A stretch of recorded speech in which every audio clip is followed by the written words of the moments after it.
Okay. Hello, friends. Welcome back to the Nope Coach podcast. I'm your host, Suzanne Culberg, joined by a fellow boundaries coach today, Dana Skaggs. We're going to have fun. I love talking to people in my niche mates, because, you kind of really get it. Now, Dana has Yes. lots of things that we can talk about today. So I've got a list, but where I want to start with is avoidance. On something that you say on your page is the high cost of avoidance, because I don't know about you, but I think so many people who are, people pleasers, overgivers, or whatever, as we'd categorize them, don't see themselves that way. But a common thread for the people I work with, and I imagine the people you work with, is avoidance, avoiding confrontation, avoiding doing the things that you inadvertently should do. Like yesterday, I'm stomping around going, this is my stupid walk for my stupid mental health. I didn't want to do it. I rather would have been at home eating chips. But, in past, I would have just been like, oh, I'll do it tomorrow. I'll do it tomorrow. Wait till Monday, the universal day to change my life.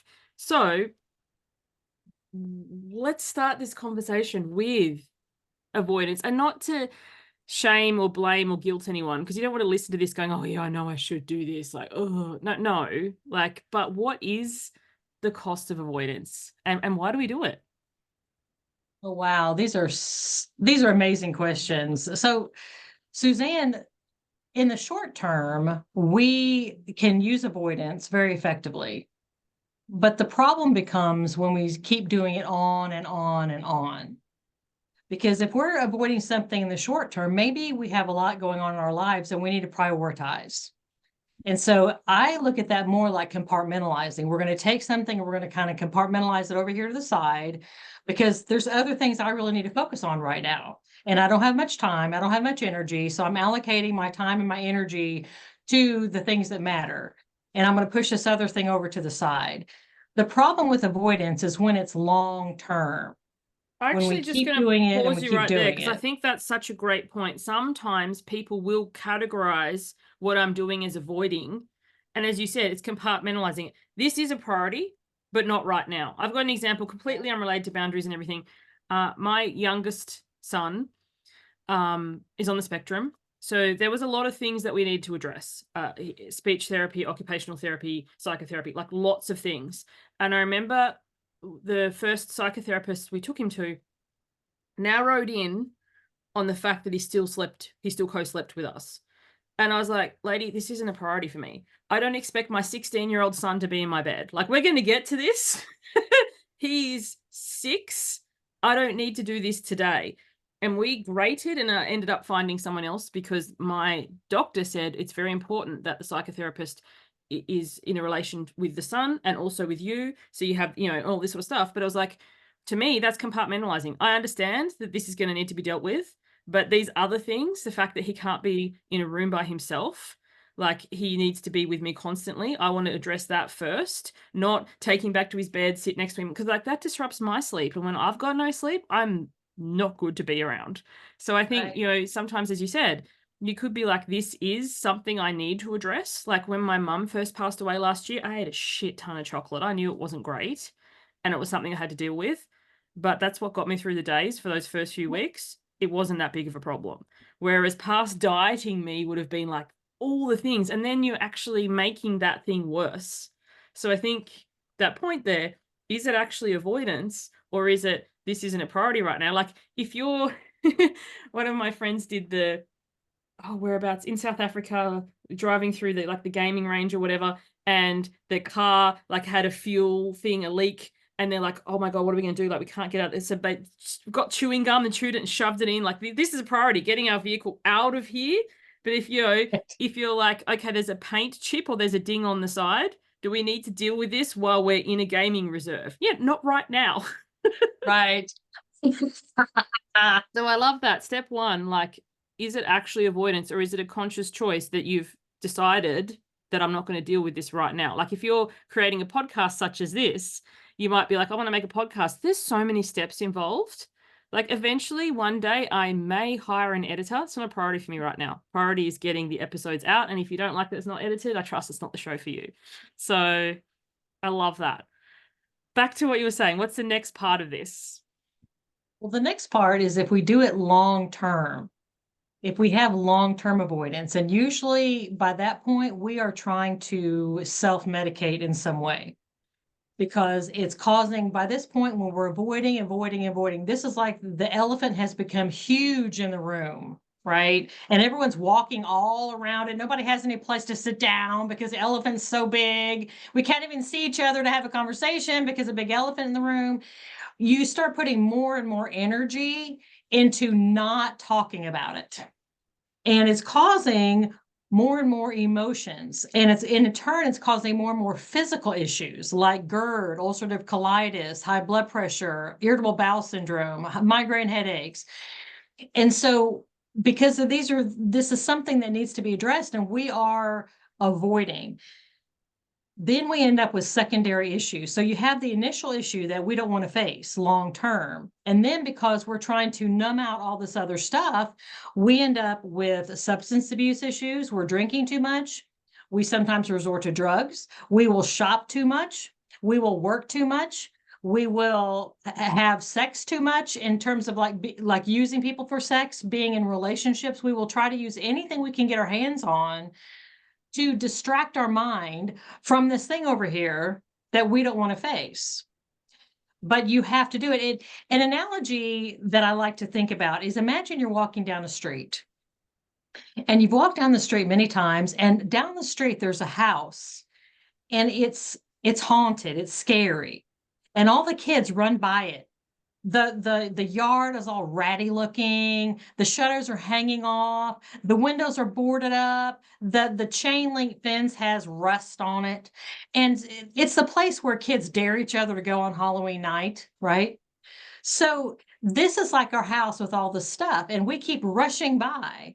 But until we stop, like imagine if you stopped and you got a huge flashlight and you decided, okay, I'm going to go in there. I'm going to open up this creaky fence. I'm going to walk through the weeds that are up to my knees, up this cracked walkway, and I'm going to walk up these uneven steps to the front door. And I'm going to open up this front door, and it's going to smell horrible, and it's going to be all dusty, and there's cobwebs everywhere. But I'm going to go in each room, room by room, and I'm going to shine this humongous flashlight in there. And whatever's in there, I'm going to see what's in there. And I'm going to open up door by door, down the hallway, open up this door, down the hallway, open up this door, and I'm going to shine this huge flashlight. And then I'm going to go up to the next level. I'm going to go up to level number 2. I'm going to do the same thing. Once we do that, you see, we've shined a flashlight in all of those rooms. Now we don't have to scurry and run by that house anymore. We don't have fear. We're not expending our energy in fear of this house anymore because we have been in it. We've been in every single room in that house and we know what's in those rooms. And so the information is helpful. When you have long-term avoidance, you create this huge haunted house that becomes larger and larger and takes up more and more of your brain space, and you spend more and more energy running away from it. So then you don't have the energy that you need to deal with the stuff that's important in your life. I love that. I love both of those examples. The elephant in the room that's slowly getting bigger and you're kind of having to lean around it to have conversations, or the haunted house that, you know, more rooms are being added on and extra floors and the yard's encroaching and getting bigger. And then, as you said, getting a torch. Well, you called it flashlight. In Australia, we call it a torch.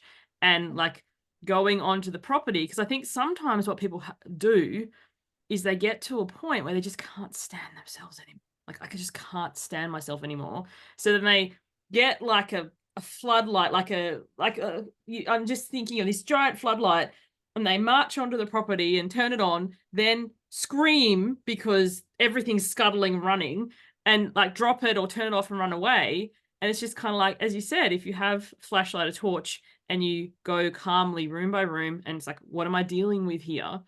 Yeah, that's kind of nasty. It smells, as you said, or there's something scuttling there, or like there's some cobweb situation.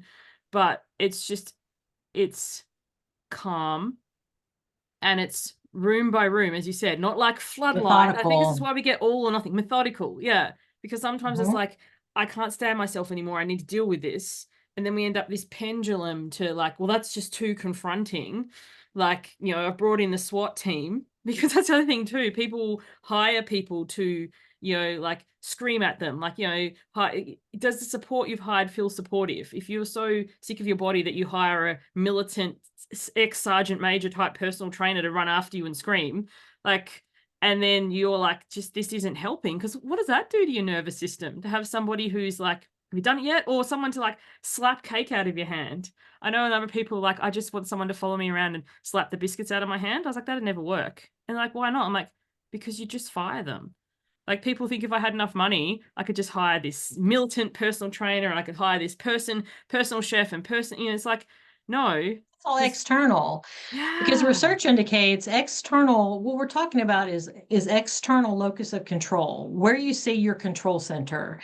And everything you're describing is external locus of control. And research indicates that when our sense of control is outside of ourselves, whether it's some militant person who's knocking, cake out of our hands, or someone who's screaming at us, or even something like alcohol or nicotine or weed or anything that's outside of ourself that we feel like we need to keep ourselves regulated, that, interestingly enough, causes our anxiety to elevate. Because it's outside of ourselves, and we inherently know that we cannot control those things because it's outside of us. So we're becoming more and more nervous. But if we feel like our locus of control, our control center, is inside ourself, then that causes our anxiety to inherently reduce. That's like walking into the house. We are choosing to walk into our own mental haunted house with our porch. We are walking through it door by door. We are opening the door. We are standing there. We are shining the light. And whatever's in that room, we might not like it, but we're going to see it. We're going to face it. We're going to take our time. We don't need to be in a hurry. Maybe we open the door and we shine the light in there and it scares us and we need to close it back again. That's okay, as long as we don't run back out. We stand there, and then when we feel like we could take a few deep breaths, we calm ourselves down. We might get someone to stand there with us, and then we open the door again and we shine the light in there again. And then we methodically and slowly address what's in there. That is internal locus of control. Nobody can take that away from us. That's so powerful. And I think the other thing that you said there that I really want to bring attention to is it not being in a hurry. I think maybe it's the downside of the social media world and the Amazon Prime overnight delivery and stuff. People want instant success. It's like, I've done this thing once. Like, okay, Dana, I realized I have a haunted mansion. I went and looked in. It's still there.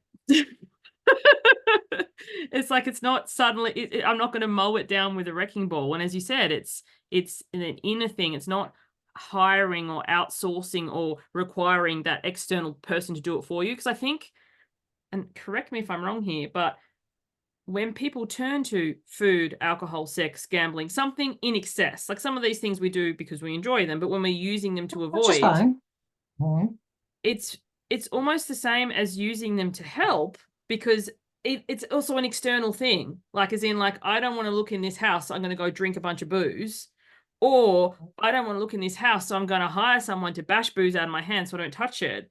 Either way, you're not addressing your own stuff at all in either circumstance. Well, all of that is causing your haunted house to grow. Yes. So I think because what you don't face, you feed.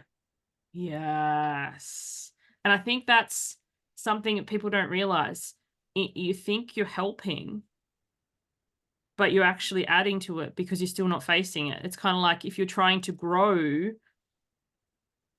I don't know, magnificent oak tree or something, and you're just dousing it in Roundup. And it's like, why isn't it growing? It's like, what are you feeding? I'm feeding it poison. So if people are listening to this and they go, okay, I can see, I can conceptualize the haunted house. I can conceptualize how I've been avoiding it or how I've been going about trying to address it with these external locus of control. How do I actually address it? Like, what's my first steps? Well, if someone feels like they can walk in the haunted house by themselves, then they can do that. I would recommend, again, going slowly, because usually what's in our haunted houses, we've been trying to avoid it for a long time, and there's a reason for that. It's not uncommon that traumas are in there. unprocessed traumas, memories that are very painful and scary. And so there's a reason why we keep trying to scuttle by this haunted house, and we really wish it would just evaporate. And if someone found a way for it just evaporate, that'd be fantastic. But that really is not the way it works, because we go through trauma and then that sits inside of us, and then it plays out in our day-to-day lives now as we're trying to work, as we're trying to have relationships. It plays out in the narratives.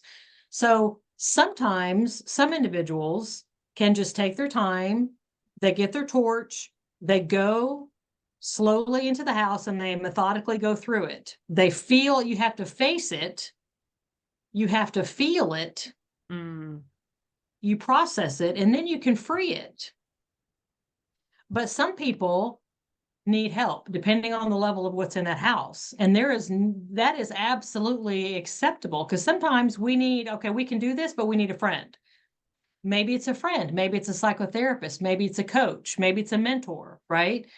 That you bring that other person along with you and say, I need to face some things. I need to sit still in my feelings. I need to sit in my memories. I need to talk about it. I need to tell you what happened to me. I need to tell my story. I need someone to listen to my story.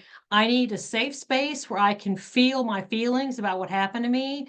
But I also need to be with someone that I can trust, that can sort of monitor me if I'm getting out of control. Because when we're processing particularly traumas, our bodily system gets revved up, because we get flipped into fight or flight all over again. I know there's freeze and fawn, but that's not usually what we're dealing with when we're talking about particular traumas. So you need someone else who can keep you kind of monitored and keep you breathing calmly. So that keeps your mind, like, when you imagine the brain, I know this is auto, so I'll try to explain. You have a brain. Oh no, we got video as well. This goes on to YouTube as well. So it's like a fist, right? And you imagine that this part of your brain here is the neocortex, and that's what processes reasoning and logic. But inside your brain, in the middle, it's almost like if you were to take a pen and push it into your eye and one into your ear, where it touches in the middle, that's where your trauma is generally housed, where the fight or flight mechanism is, with the amygdala and hippocampus. Now, not 100%, the trauma can be around, but in general, that's kind of where it is. So what happens with us when we get triggered, if you go flying into that haunted house alone and you get terrified because of what's in there, what happens is your brain goes like this way. The neocortex pops offline. The ability to reason and be logical pops offline, and we are overcome in our fight or flight. When that happens, we cannot process our trauma. We are being re-traumatized. You do not want that to happen. So what I'm saying is sometimes you need someone else to be with you on this journey, so they can watch you and they can monitor your body. And if you start breathing really rapidly, if your face starts flushing, they can tell you're getting upset, then they calm you down. Because if you can calm your body down, if you can slow your breathing down while you're facing and feeling these traumas, what happens is your brain, the neocortex, comes back online, and you're able to process what happened to you potentially a very, very long time ago with more reasoning and logic that you did not have when it actually happened, because you potentially were very young. I'm trying to think of So an when you're example. going into the house, you need someone else. And I'll see if this lands. So, you know, if you say you're home alone and it's late at night and you've just been listening to true crime or something or other, and you hear this scratchy noise out the window and it's windy and whatever, and you're convinced someone's trying to break in or, you know, whatever it is, because you're on your own and it's dark and it's scary and you just can't face it. So you hide under the bed or whatever. Then the next day, when the sun's out and it's not dark and the weather's calmed down, and you open the window and you're like, oh, it's a tree branch. Like, it's just scratching That's exactly there. what I'm saying. So if you have someone with you who can just notice, hey, I notice your breath's starting to increase, or like, you know, maybe we're just back, as you said, back out of this room for now, close the door, send to yourself, open the door again. And then, you know, because sometimes what in your head you've built into this ginormous thing is a tree branch scratching at the window, but our body doesn't know the difference in that moment. And as you said, it could be a friend, a therapist, a coach, it could be someone, but I just encourage people to be very, I'm trying to think of the word, not wary, but mindful about who you choose. Because say it's a family member and you have experienced the same thing, you've experienced it very differently. Like, Yes, you know, yes, because you're in the same situation. This thing I've started saying to my family is I just remember it differently because people yes. will get arguing with you and tell you this happened and that happened. That's not helping. That's not helping the No. situation at And like you all. said, their memory is irrelevant because you're talking about your experience. And so it's very helpful to be with someone who's objective that can be totally Yes. on your team. And sometimes Yes. family members, they might love you to death, but they can be invalidating at times and they can also be self-absorbed. And you need to Yeah. be with someone who can let you be the center of the focus without having to push in with their own opinions and this and that. You need to be able to have time to really face and feel what's going on with you and have that space to do it. And also, for anybody with anything, what is traumatizing, and maybe we'll circle back to this in a minute to traumatizing, but to someone else would be a non event. Like, Mhm. for example, yesterday, I was telling you before we hit record, at time recording this, I took my daughter to Hamilton and we caught the train to the city and then we are going to walk down to the theatre. We inadvertently walked through a protest. We didn't know what was happening. And there was police and there was batons and there was sirens and there was people with megaphones. And I wasn't exactly comfortable there, but it was a fairly peaceful protest. Nobody was punching, like it was loud. But I took one look at my daughter who I thought was just about to have an aneurysm. So to her, that was very traumatizing. So I held her hand and I held her close and I said, look, we're going to get out of this as soon as we can. We'll find some space, but to get to where we need to go, and then when we leave the venue, I'll get us back to the train station another way. But we're in the middle of this now. We've got to get through. To me, it was just like, yeah, this isn't great, but it wasn't the experience she was having. And thank goodness it wasn't, because if we were both having her experience, I don't think we would have been under a park bench. But all this to say, yeah, no, she was really not coping, but also she's a child and I'm an adult and whatever. But if people had gotten violent, I would have been very uncomfortable there too. But to you, to like something like, public speaking or whatever, you might just be like, oh yeah, that's just part of what I do. And other people might be like, I think public speaking is one of the biggest fears in the world. It's like, I would rather, turn up somewhere naked than have to get on stage and give a presentation. But I think this is the thing, it's not a competition. It's not a, well, I should be like that, or they did it so well. It's a, for me, this thing was like, there's been a couple of things, memories, and I've spoken to people who were there about it, that I've processed or I've worked through, and they either didn't remember because to them it was a non-event, or they're like, oh, I didn't think it was that big of a deal. But it's not to get that reassurance. But when you work through it, to me, this was like, to her, this thing yesterday was scary. And to me, it was just like unfortunate.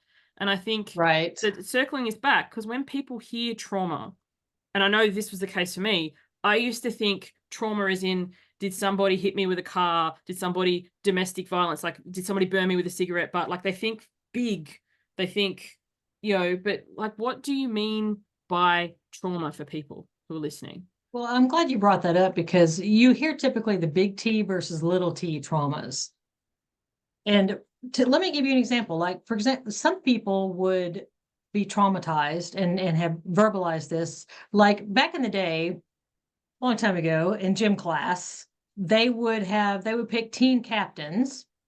And then there'd be two team captains, and then the team captains would one at a time, they would take turns picking from everyone in the class until they had their teams. I have trauma memories Well, of that. I was always picked last. Nobody wanted me on their team.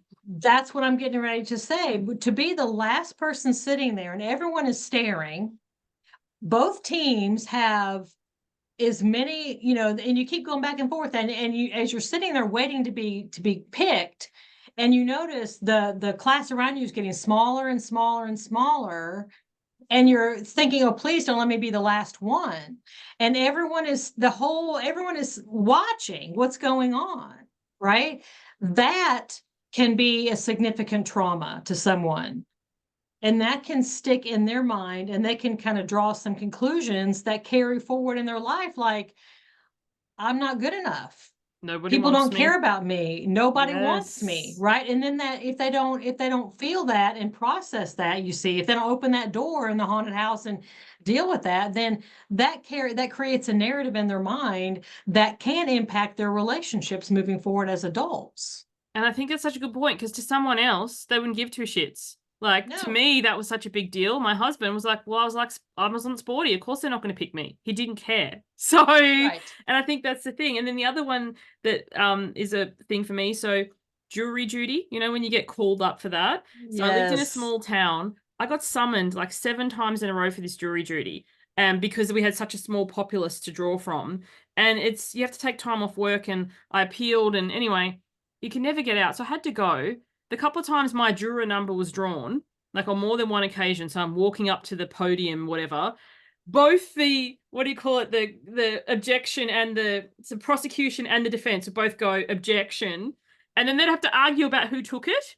And I was like, so not only does neither side want me, so they're going to have to because you get so many rejections when you're a thing. Then I have to take time off work. Like, I just piss me off. Like, really, I would be like, present my case. Why do I not have to come to this? Nobody wants me anyway. But it hurt, and then now it just annoys me because it's like this is such a waste of time. But these little Mhm. things, or for me, if somebody made a promise, like after work we can go to the park or something. So I'm waiting all day, really excited to go to the park. And then the parents are like, I'm just too tired, which is, as an adult, I understand that because I'm on the flip side of this now. But as a child, that was devastating. Like nobody wants to spend time with me. But there's Mhm. little things like that, as you said, left unexamined can become these big elephants or these big haunted houses, but people don't even realize because they think, oh, I never traumatized you. I put food on the table, I put a roof over your head, and it's not to say, everyone does the best they can with what they have. But to me, and the thing is, that's something I keep as an adult now. I have to be mindful when the kids ask me for things that if I say, yeah, we can go to the pool after work, we can, we'll go to the pool because don't just push off someone to make me feel better in the moment because that could be something to the other person. That's true. That's Yeah. true. Now, you had mentioned internal family systems earlier. I have a really interesting analogy that I use in this case. If you can imagine a boardroom and you're sitting in the CEO chair, and down the sides of your boardroom table are different parts of yourself. Now, I'm not talking about dissociative identity disorder, aka Yeah, multiple not that kind of personality. parts of yourself. I get you. Yes. Not talking about that.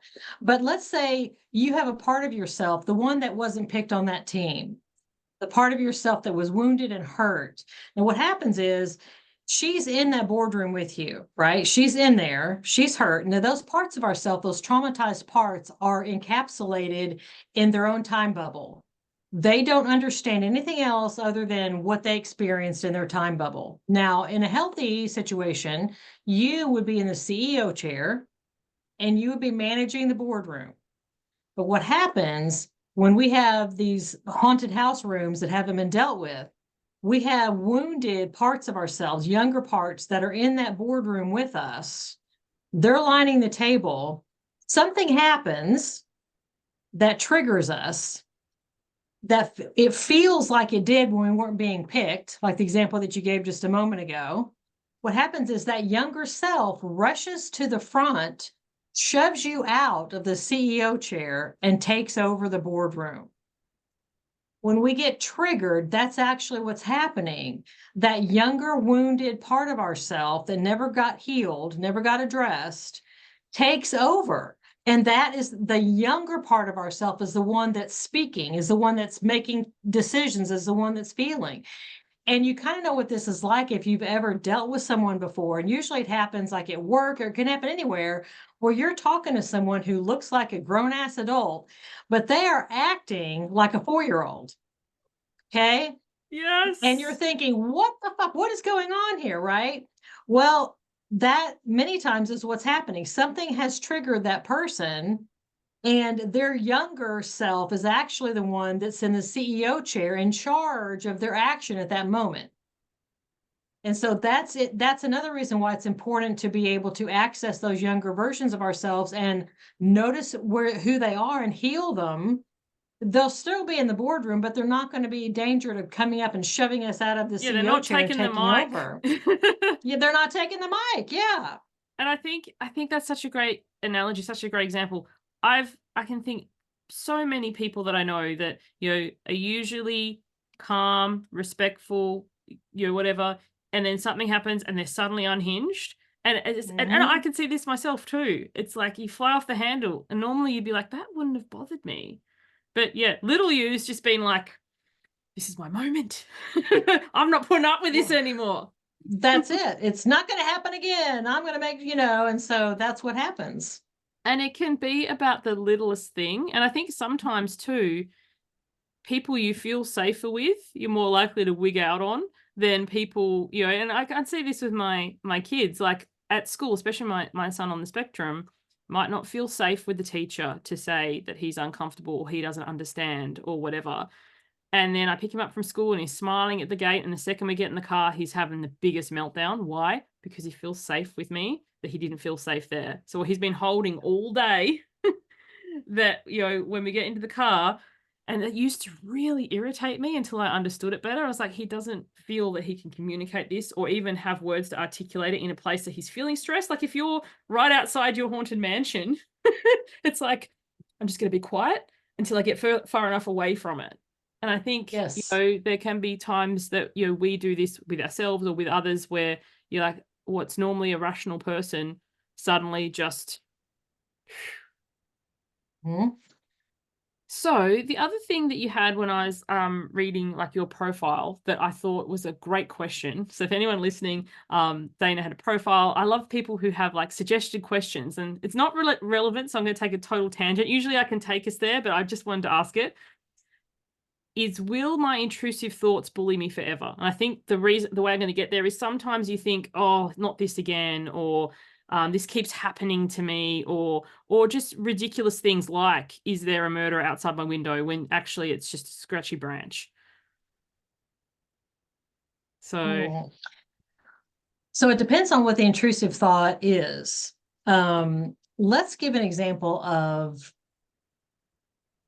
we have conversations that we call hard because we don't want to have them with, maybe it's a friend or a family member or a coworker. Have you got actual context? Have you got one, like something like a clear example? Yes. Like, let's say you were in a team meeting and you were burnt out, you were overwhelmed, right? Your plate is full.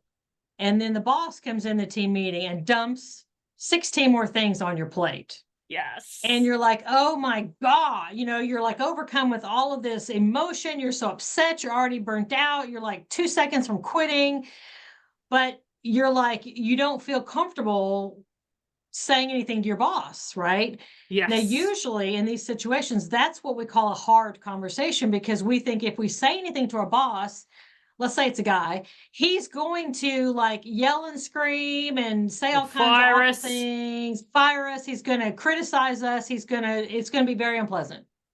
And so we avoid the conversation. We don't have the conversation.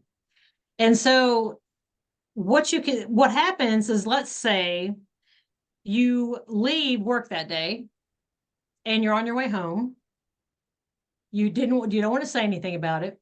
And you're got your hands on the steering wheel. You're listening to some music, thinking about what you might fix for supper. And then all of a sudden, wham, there's the intrusive thought of that team meeting that happened earlier that day. Then all the memories and all the feelings of being so mad and overwhelmed are right there again. Yes. So you scoop up that thought and you fling it out like you would throw a stick into the field, right? Because you don't want to think about it. You don't want to have that hard conversation. You go home, you have supper with your family, you go in the kitchen, you're putting your dishes away, you're wiping the counter down, and then all of a sudden, wham, there it is again. That same intrusive thought about that team meeting and all the feelings about it.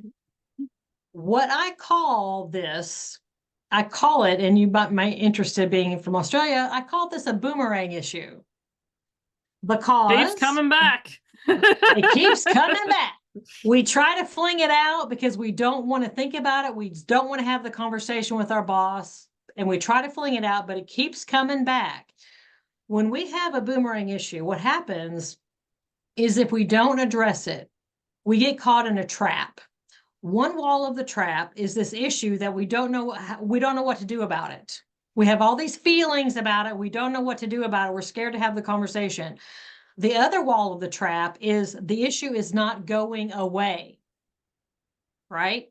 So we get caught in that trap with us, rising past our ankles, past our knees, is bitterness and resentment.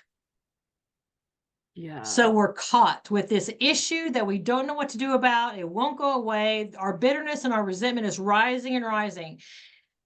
When we're practicing healthy boundaries, we know that we're only responsible for our own thoughts, our own feelings, and our actions, which means we can have that conversation with our boss as long as we're behaving respectfully. And we actually have a responsibility to have that conversation with our boss because of those intrusive thoughts, which are in our mind, which we are responsible for. But what are we not responsible for? Our boss's reaction.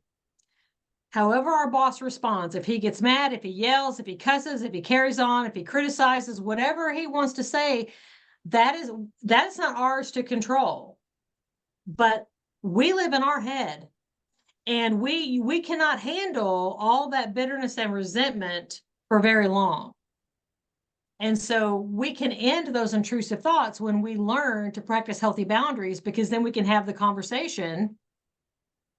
And then when we've spoken our words, we're done. What actually happens, we might get fired, we might not get fired, whatever, but we've got to say our words.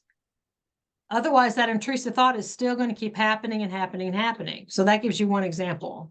I love that example. And I also think sometimes too,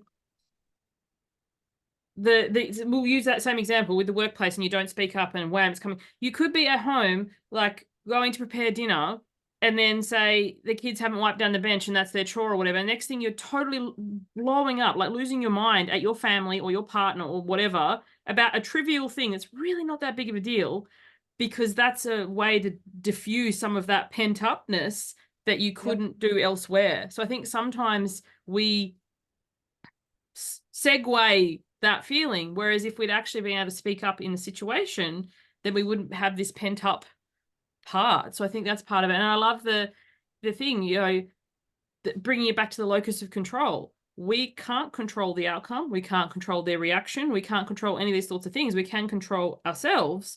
And if we're not speaking our mind, asking for what we want, saying, in a whatever way, clear is kind,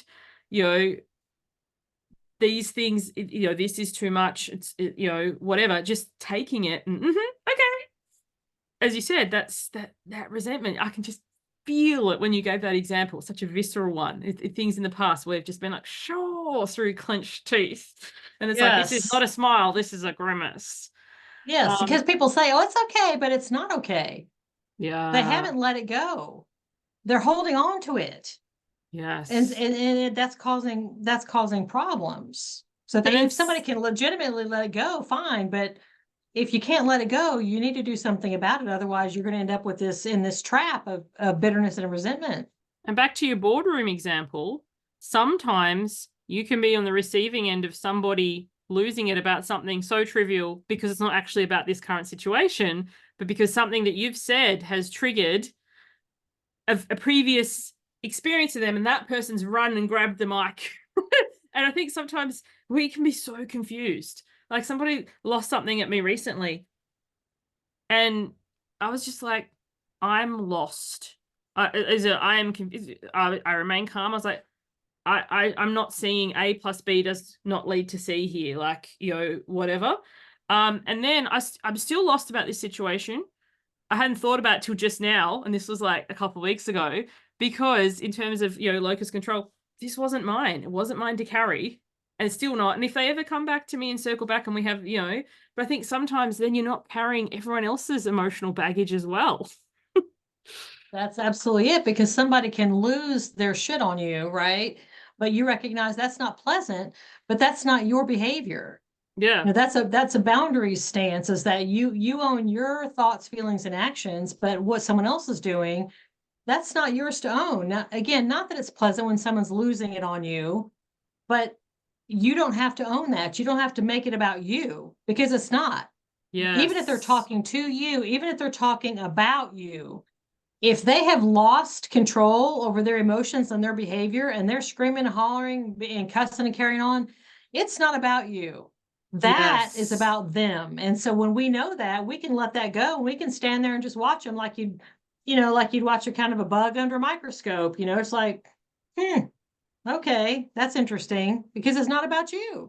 And it feels, the feeling of it is so different. Like it's still unpleasant. It's still Mhm. uncomfortable. It's never, Yes, yes, pleasant or comfortable to see someone melt down and lose it. It still can kind of right. sting when someone swears at you. Like I swear a lot, I cuss a lot, but not at people. It's just in general, you know. But to be on the receiving end of that, but then to be like, to realize, I should say it, like, because that's more inflammatory, but to realize in your head that's their stuff. This is my Yes. stuff. I feel like what is it, Dirty Dancing? That's your dance space. This is my dance Yes, space. yes, And exactly. then That's afterward, it's kind of exactly. like, Mhm. yeah, okay, like, I'll talk to you later. But for me, and for everyone's different, if they come back when they're calm and pretend nothing's happened, like this is how we're just sweeping under the carpet, sweeping under the carpet. I'm not going to be the kind of person who's on the receiving end of your blow ups all the time. It's like when you're Mhm. calm, we can clear this, or we can just not continue our thing. But I'm not an emotional punching bag. I used to be. And then I'd be like, what did I do wrong? Or I'd have to work out what I'd say around people. Like, be careful, like eggshells, don't say this or don't say that. So I'll say whatever. Because your response to it is yours. But if you said to me, Mhm. like some people, if I went to a nursing home, I wouldn't mind myself not to cuss. I'm not going to, but I'm not going to micromanage myself to make you feel more comfortable. There's differences there. But I think having Yeah. the conversations, and also realizing too, when it's my own stuff, like you can notice when your younger version starts running. I love the way you did that, because I'm like, I've noticed that sometimes. I've been like, okay, compartmentalize, like I need to get through this meeting, this whatever, I'll work on this later. But just noticing that, because yeah, like I don't do very well I'm socially awkward. So like my daughter's been doing lots of competitions this year, and I was like, I can't stand being there. It's crowded, it's smelly, it's noisy. I just prefer to be at home. But like, and then manage it. But then over the long term, is this something you want to do? No, that's why I run my business online. So I don't need to be in spaces. So anyway, this has been really, really valuable. Just want to work out if there's any more questions to wrap this up. I suppose if people are like starting to, they're having some penny drop moments or whatever, let them know how they can do more of this with you, how they can uncover it more. I know that you have a quiz, like take your floor. Dana, what is it that you do, and where can people find you? Okay. Well, I'm a psychotherapist and I'm also a podcaster myself. And I have boundaries courses. I'm known as the Queen of Boundaries. And people can go to danaskaggs.com. There's a free quiz if they're thinking, do I have boundary issues? Because a lot of what we talked about today are boundary ideas. And so they can take that free quiz and figure out, they'll get a score and they'll get some feedback from me, some helpful tips on how to manage. I also have a couple of self-study boundary courses. I've got a group course, and I have there's like boundaries coaching that I can do that's not psychotherapy, because my license only allows me to do psychotherapy with people that reside in Tennessee in the United States. Mm-hmm. But I can do boundaries coaching with anybody. So you can sign up, and just take some courses, and or sign up for some boundary coaching sessions to get better, or figure out, do I have some areas in my life? Because it's absolutely a game changer. I mean, it changes your entire life. 100%. Now I'll put it in the show notes, Mhm. but I will spell it out, because if you're anything like me, I never read show notes. So it's DANASKAGGS.com. Yes. Yep. And I encourage you to do the quiz, because so often the label, the term can be like, well, I'm not that. But when you do a quiz or when you work through something like that, you can be like, oh, actually, because like I never identified as a people pleaser. A lot of people talk about people pleasers. I'm not a people pleaser. I'm a really good friend. I don't have boundaries issues. And you might be like, I don't have boundaries issues because I can say no or whatever. But if you there's just so many, there's nuances to things. I think when we are talking or when we're marketing or when we're explaining what we do, we try and, you know, in the online world, pick the search terms or whatever, but just to like think outside the box or just, you know, have a look at it. And also too, there's a spectrum to boundaries. You might be really good in the workplace at setting boundaries. I finish at 5. Like my husband, I've never seen, he's as boundary as fuck with work. He starts when he starts, he finishes when he finishes. He doesn't take calls outside of it. Like, they didn't provide him with a work phone. So he's like, well, I won't be answering any calls on my personal phone. Like, if you want me to do this, then you got to provide the tech. Like, it's like, phew. But my kids can wrap him around their little finger like nothing else. So, you know, so sometimes it's not all areas of your life.